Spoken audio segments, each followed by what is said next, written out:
방언이라는 주제가 민감하니만큼 한 편의 설교만 들으신다든지 설교의 일부분만 들으신다든지 하면 큰 오해의 소지가 있을 수 있으니 재생 속도를 빠르게 해서라도 전편의 시리즈 설교를 다 들으시기 바랍니다. 병원 신세를 지느라 시리즈 설교의 업로드 간격이 재차 길어지게 되었습니다. 양해를 부탁드립니다. 가끔씩 올리고스TV 로고를 누르시고 커뮤니티에 들어가 보시면 설교 영상에서 전하지 못하는 소식을 들으실 수 있습니다. 지난 방언 설교 시리즈 5째 이어 6째 성경에 기록되어 있지 않은 현대 방언, 곧 성령으로 말미암지 않은 방언을 다루기 전에 영상의 길이상 편집이 되었었던 방언이 외국어가 아님을 알게 하는 성경 속 본문들 및 선교 현장 속 언어들을 잠시 보도록 하겠습니다. 참고로 영상의 길이상 편집되었던 부분이 추가되면서 추가된 내용이 6제가 되고 원래 6제는 7제가 되겠습니다. 그럼 6제, 복음 증거와 방언의 관점에서 방언이 외국어가 아님을 알게 하는 성경 속 본문들 및 선교 현장 속 언어들을 살펴보도록 하겠습니다. 6제-1, 오순절날의 방언이 알아들을 수 있는 외국어였다고 주장하는 사람들 중에 적지 않은 사람들은 오순절에 성령이 임하여 말하게 된 방언은 성령께서 복음을 전하게 하기 위해서 외국어를 사용하는 사람들이 알아들을 수 있도록 하신 그 나라 사람들의 말이었고 그 외국어로서의 방언으로 말미암아 복음이 각 나라와 민족으로 뻗어가게 되었다고 해석합니다. 현지어로 복음을 전하는 선교사인 저야말로 이 해석이 복음을 전하는 현장에 적용되어 현실화되었으면 정말로 좋겠습니다만 그러나 사도행전 2장을 비롯하여 사람들이 방언을 말하는 본문들을 몇 번만 읽어보아도 이런 해석이 옳지 않다는 사실은 어렵지 않게 알 수 있습니다. 만약 방언이 복음을 전하게 하기 위해 외국어를 구사하는 사람들이 알아들을 수 있는 외국어였다면 오순절 방언 사건에 대한 기록 중 사도행전 2장 13절은 없어야 맞습니다. 왜 없어야 하느냐 하면 그 이유는 간단합니다. 방언이 외국어였다면 각 나라에서 온 유대인 디아스포라들이 그 120여 명이 말하는 외국어들로서의 방언들을 알아들었을 것이므로 그 외국어들을 못 알아듣는 유대인들이 없어야 하고 따라서 그 외국어들을 못 알아들은 유대인들이 한 말인 사도행전 2장 13절 또한 성경에 기록될 필요가 없기 때문입니다. 그러나 사도행전 2장 13절은 그 120여 명이 낮술이 취해서 알아듣지도 못하는 소리를 한다고 말한 유대인들이 있었다고 명시하고 있습니다. 방언이 외국어였으면 그리고 방언이 외국어인 이유가 복음을 전하기 위해서였다면 거기 운집한 모든 유대인들이 다 외국어들로서의 방언들로 하나님의 큰일 말함을 알아들었어야 맞습니다. 하지만 그 120여 명이 낮술이 취해 외국어로서의 방언이 아니라 알아듣지도 못하는 소리를 말한다고 조롱하는 유대인들이 있었다고 사도행전 2장 13절은 말합니다. 방언 제5부에서 다룬 바와 같이 오순절날의 방언은 은사가 아니라 성령이라는 분이 실제하시고 실제로 임하셨다는 증거였듯 오순절날의 방언은 또한 복음을 전하기 위한 도구로서의 외국어가 아니라 사람들과 함께 계시다가 승천하신 완전한 인간이자 완전한 신이신 예수님과 동등한 그러나 육체를 가지지는 아니하여서 눈에 보이지는 않는 성령이 실제하시고 실제로 사람들 가운데 임하셨다는 증거로서의 언어, 곧 신적 언어인 영의 언어였습니다.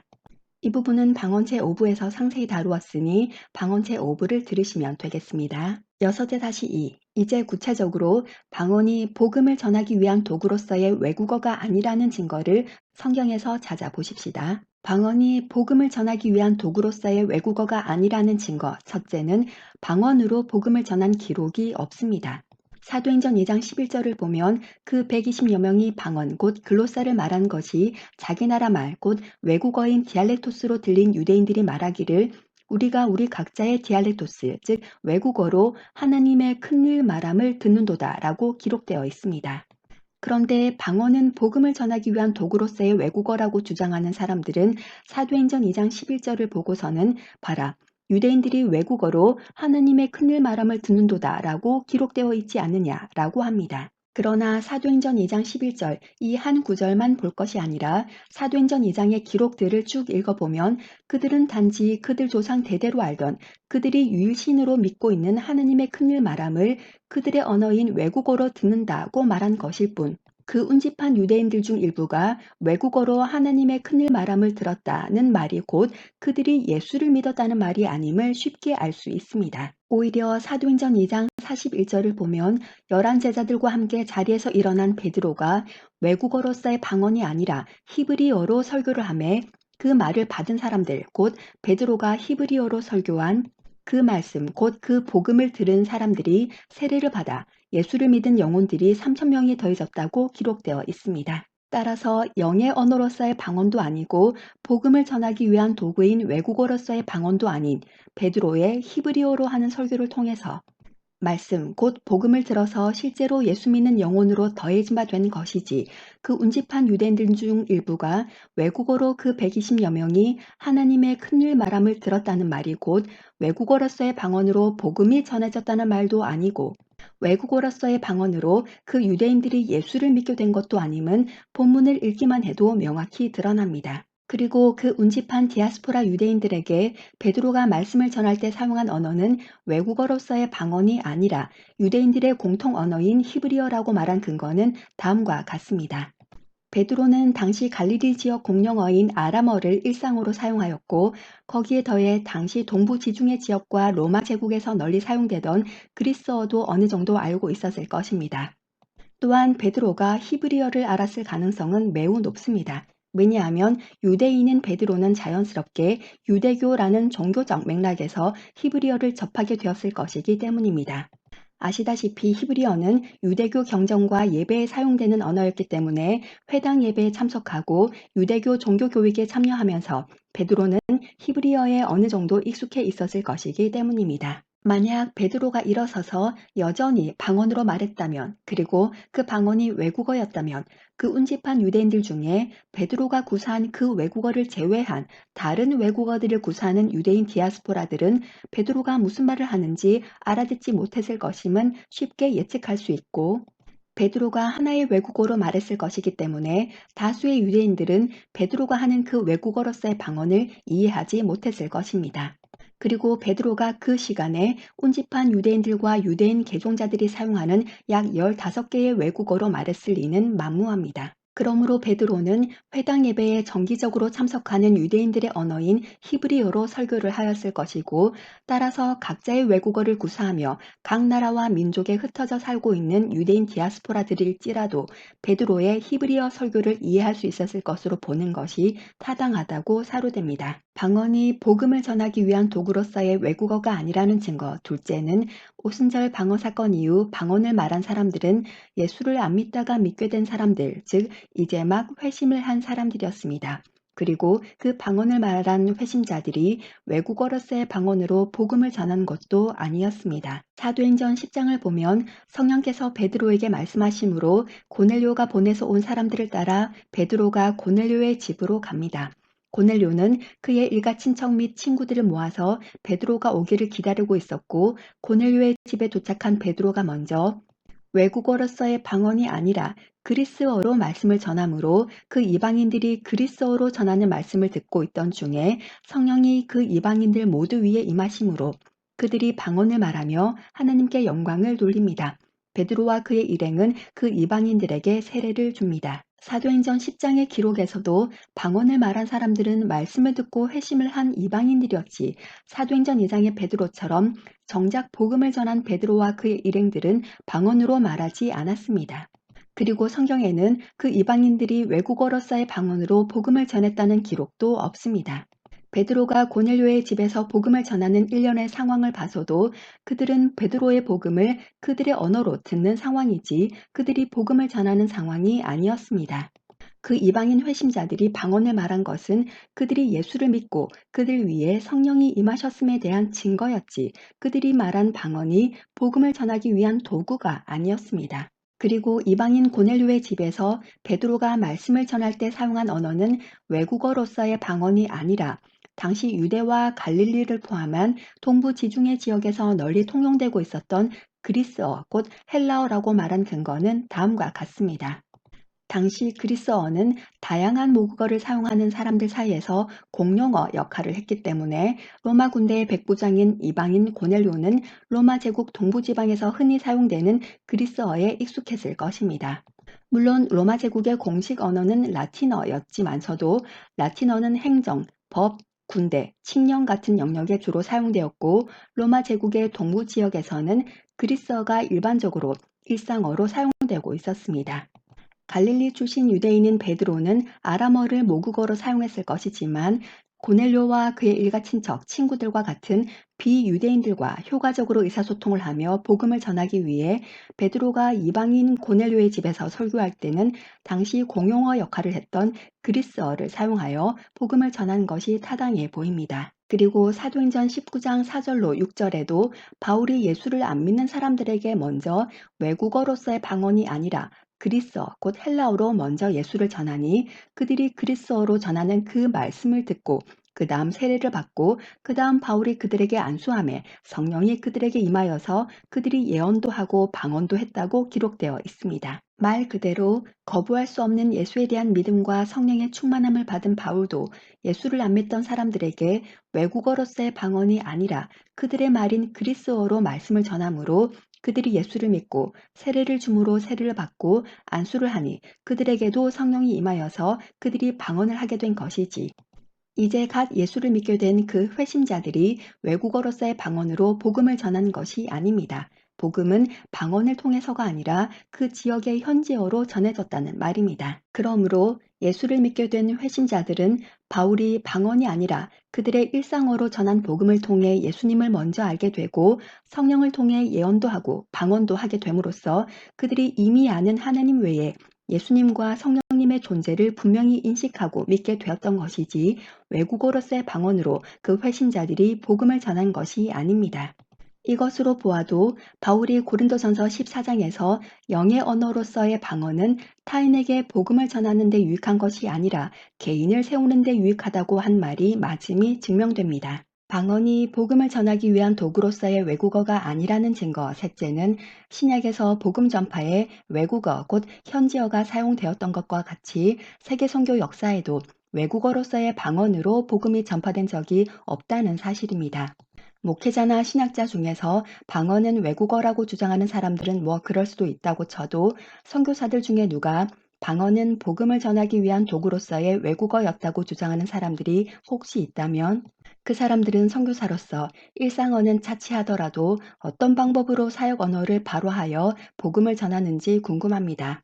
왜냐하면 오순절 방언이 복음을 전하기 위한 도구였다고 주장하는 선교사 자신조차도 선교지에서 복음을 전하기 위해서는 외국어로서의 방언을 통해서가 아니라 열심히 현지어를 공부를 하고 단어와 문법을 이해하고 외우고 현지어로 된 성경을 읽고 외우고 현지인들과 실제 대화를 하면서 현지어를 습득을 할 것은 자명하기 때문입니다. 오순절 방언 사건 이후 이방인들에게도 복음이 전파되기 시작한 이래 세계 선교 역사상 선교사들이 성령이 충만하여서 성령의 말하게 하심을 따라서 외국어로서의 방언을 말함으로써 복음을 전한 사례는 선교 기록 그 어디에도 없습니다. 혹시나, 정말 혹시나 그런 경우가 있었다면 그것은 단회적 사건, 곧 특별한 기적으로 끝났을 것입니다. 성령이 충만하여서 성령의 말하게 하심으로 말한 것이 외국어로서의 방언이었다면 아마 방언받기를 원치 않는 선교사들은 단 한 명도 없을 뿐만 아니라 외국어, 그것도 사역하는 그 나라, 그 민족 언어로만 방언을 말하게 해달라고 기도할 것입니다. 또한 만약 외국어로서의 방언을 하기는 했는데 안타깝게도 선교사 자신이 하는 그 방언이 자신이 사역하는 나라나 민족의 언어가 아니면 매우 당황스러울 것입니다. 그리고 방언을 할 때마다 그 외국어는 반드시 항상 지속적으로 자신이 사역하고 있는 그 나라나 민족의 언어여야만 하지 어떨 때는 이 외국어, 어떨 때는 저 외국어여도 안 될 것입니다. 이 말은 또한 만약 방언이 외국어라면 방언은 언제나 한 가지의 외국어 발화 형태만을 띈다는 뜻도 됩니다. 방언, 곧 글로사가 외국어면, 그리고 기도를 하면 성령께서 외국어로서의 방언인 현지어를 말하게 하신다면 외국어로 복음을 전하는 선교사들은 정말 얼마나 좋겠습니까? 외국어로서의 방언으로 복음도 전하고 안 배우면 모르는 기독교 용어들과 신앙 용어들도 굳이 언어 스트레스와 부담을 느껴가며 시간을 투자하여 공부하지 않아도 간단하고 반복되는 내용만이 아니라 외국어로서의 방언으로 깊이 있게 말씀도 가르칠 수 있고 현지 지도자들을 양성하는 데 드는 시간도 드라마틱하게 단축시킬 수 있으니 상상을 하는 것만으로도 선교사로서 마음과 어깨가 가벼워져서 날아갈 것만 같습니다. 그러나 선교 현장이라는 현실에서 그런 일은 일어나지 않습니다. 언어들 중에 어떤 언어는 쉽고 어떤 언어는 어렵다 정도의 차이가 있을 뿐 어려운 현지어를 배운다고 해서 선교사가 선교지 언어에 부담을 느낀다고 해서 성령께서 언어의 부담감이 큰 선교사들을 배려하셔서 현지어로 일상어만 하는 것도 아니고 그 나라 말로 번역도 해야 되고 설교문도 작성해야 하고 지도자도 양성해야 하니 얼마나 부담감이 크겠니? 너희들이 기도하면 외국어로서의 방언을 말하게 해서 그 외국어로서의 방언으로 복음을 전하게 해주겠다. 라는 간증을 들어본 적이 없습니다. 이는 이방 선교 역사상 성경에 나타난 사도들을 포함하여 모든 선교사들을 붙잡고 물어봐도 마찬가지입니다. 따라서 사도들이 복음을 전할 때도 외국어로서의 방언이 아니라 그들의 일상어로 전했고 복음을 들은 회심자들이 말한 방언도 복음을 전하기 위한 도구로서가 아니라 성령이 그들 위에 임하신 증거였다고 앞에서 설명하였습니다. 이미 성인인 선교사들은 외국어로서의 방언을 통해서 복음을 전하는 것이 아니라 언어의 은사가 있든 없든 초기 2년 동안은 다시 고3이 되었다 생각하고 현지어로 일상어와 사역 언어를 배우는 데 집중해야 합니다. 현지어 문제는 방언 기도로 결코 해결이 가능하지 않습니다. 100년 이상의 선교 역사를 가진 서구 선교 단체에서 작성한 선교사들의 현지 언어 습득에 관한 매뉴얼을 보면 2년 안에 그 나라 언어를 습득하도록 권고하고 있습니다. 이는 그들의 장기적인 선교지 경험과 언어학자들의 연구 결과를 바탕으로 2년 안에 현지어를 습득하지 못하면 간단하고 반복되는 복음 내용 수준 정도와 일상어는 가능하겠지만 그 나라 말로 성경을 가르치거나 현지 지도자들을 길러내는 것은 한계가 있다는 사실을 잘 알고 있기 때문입니다. 만약 방언이 외국어였다면 그리고 성령께서 외국어로서의 방언을 하게 하신 것은 복음을 전하기 위해서였다면 그렇게 긴 선교 역사를 가진 선교 단체에서는 현지어 관련 매뉴얼을 만들 필요가 없었을 것입니다. 대신 기도를 많이 해라. 어찌하든지 기도를 많이 해라. 성령이 외국어로서의 방언을 말하게 하실 때까지 기도를 해라. 외국어로서의 방언으로 복음을 전하게 해달라고 기도해라. 선교 현장에서 입만 열면 외국어로서의 방언이 바로 튀어나올 수 있게 기도해라. 라고 했겠죠. 그리고 현지에 도착한 선교사들은 현지 언어에 대한 아무런 부담이나 걱정이 없이 외국어로서의 방언을 하게 해달라는 기도에 집중할 것이고 외국어로서의 방언을 하게 되면 사역 현장에서 언어는 걱정할 일이 전혀 아니게 될 것입니다. 자연스럽게 선교사들은 사역 언어 배울 시간에 기도를 주구장창하여서 외국어로서의 방언을 말하게 되는 편이 사역에 훨씬 효과적이라고 생각하게 될 것입니다. 반면 외국어로서의 방언을 못하는 선교사 또는 방언을 하지 않는 선교사는 성령이 충만하지 못한 것이거나 기도를 별로 안 한다는 말이 되겠죠. 정말이지 성령이 충만하여서 성령이 말하게 하심을 따라 말하게 되는 방언이 외국어이기를 바라는 사람들은 다름 아닌 저를 포함한 선교사들일 것입니다.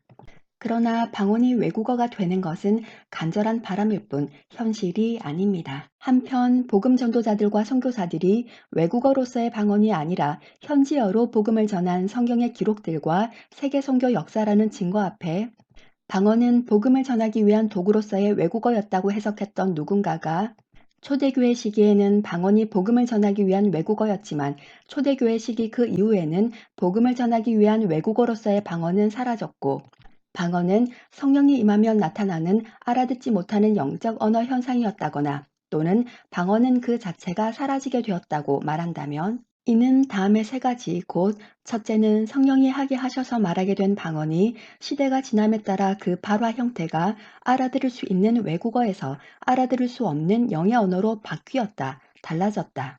둘째는 복음을 전하는 도구인 외국어로서의 방언이 사라지게 되어 성경에 기록되어 있는 초대교회 시대까지는 방언으로 복음을 전했다가 그 이후에는 외국어로서의 방언으로는 복음을 전하지 않게 되었다. 셋째는 복음을 전하는 도구인 외국어로서의 방언이 초대교회 시대 이후 사라지게 되었다는 말은 초대교회 시대 이방인의 범위와 예수께서 말씀하신 이방인의 범위가 다르다는 의미로 이해될 수도 있다 정도로 해석될 수 있습니다. 그런데 첫째, 성령이 하게 하셔서 말하게 된 방언이 시대가 지남에 따라 그 발화 형태가 바뀌었다, 달라졌다고 하는 것은 성경에 성령께서 주신 방언의 종류가 바뀐 기록이 없기 때문에 전혀 설득력이 없고, 둘째, 복음을 전하는 도구인 외국어로서의 방언이 사라지게 되어 초대교회 시대까지는 방언으로 복음을 전했다가 그 이후에는 외국어로서의 방언으로는 복음을 전하지 않게 되었다고 하는 것은 예수 그리스도의 지상 명령과 배치됨으로 설득력이 없습니다. 무슨 말이냐 하면 예수님은 승천하시기 전에 너희는 가서 모든 족속으로 제자를 삼아 아버지와 아들과 성령의 이름으로 세례를 주고 내가 너에게 명한 모든 것을 가르쳐 지키게 하라. 땅 끝까지 이르러 내 증인이 되라 하셨습니다. 그런데 만약 방언이 복음을 전하기 위한 도구로서 성령께서 주신 외국어라면 예수님의 이 지상 명령을 준행하기에 가장 필요한 것이 그들의 언어 곧 외국어일진데 그렇다면 성령께서는 예수께서 하신 이 명령을 준행할 때에 가장 요긴한 도구인 외국어로서의 방언을 하게 하셨다가 왜 더 이상 말하지 않게 사라지게 하셨는가? 예수님의 지상명령 실행과 성령님의 외국어로서의 방언 주심은 서로 양립하지 못하는 것인가 하는 예상치 못한 문제가 발생합니다.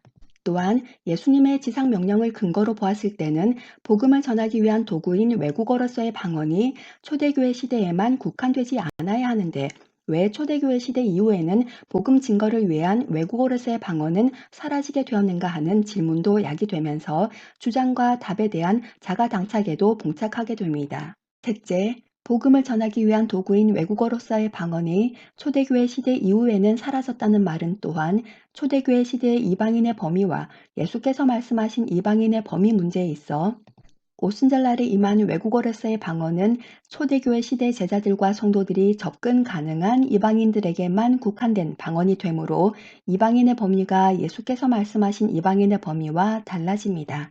그렇게 되면 방언은 성령께서 복음을 전하게 하기 위해서 외국어를 사용하는 사람들이 알아들을 수 있도록 하신 그 나라 사람들의 말이었고 그 외국어로서의 방언으로 말미암아 복음이 각 나라와 민족으로 뻗어나가게 되었다는 애초의 주장과 배치됩니다. 그러면 애초에 방언은 복음을 전하게 하기 위해 성령께서 주신 외국어였다고 주장해서는 안 됩니다.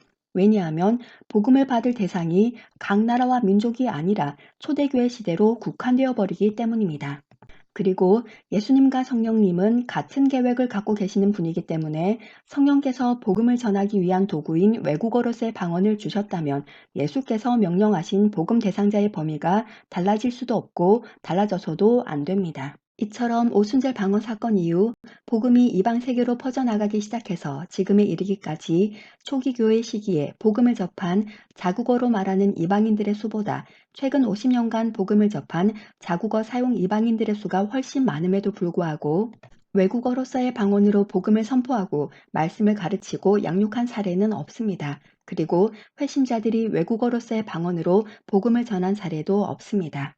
결론적으로 성령께서 말하게 하신 방언은 외국어이고 그 외국어로서의 방언이 복음이 이방인들에게 전해지는 도구가 되었다고 해석하거나 생각하는 것은 방언이 언급된 성경 본문들과 세계 선교 역사 현장에서 직접 뛰는 선교사들의 언어 문제를 이해하지 못한 상태에서 내린 현실과는 거리가 먼 너무 단순한 해석입니다. 거기에 더해 만약 방언이 외국어이고 외국어를 모국어로 사용하는 사람들에게 복음을 전하기 위해서 성령께서 외국어로서의 방언을 말하게 하신 것이라면 바울이 기록한 고린도전서 14장 내용 중 일부는 틀린 것이 되어버립니다.